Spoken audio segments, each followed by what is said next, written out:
Здравствуйте, Сергей Сергеевич. Здравствуйте. Представлю начальник Липецкого гарнизона генерал Асканов. Сергей Сергеевич, вы летаете только по праздникам? Нет, я летаю постоянно, на двух типах, на МиГ-29, на Су-27. Это ваш самолет? Это мой самолет, да. И сколько в месяц у вас часов налета? Ну, в среднем год мы летаем где-то 200 часов.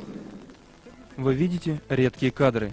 Первое и, увы, последнее телевизионное интервью генерала Асканова, бывшего начальника Липецкого авиацентра. Через 3 месяца, 7 февраля 1992 года, первый ингушский генерал, уже потом герой России номер 2, ценой своей жизни спасет русскую деревеньку. За плечами у этого человека годы блестящей военной карьеры. Он освоил 10 типов самолетов, налетал свыше 3000 часов.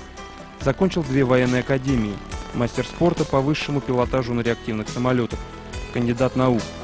Выходец из известного ингушского рода Суламбек Асканов заслужил уважение своего народа тем, что стал первым генералом авиации.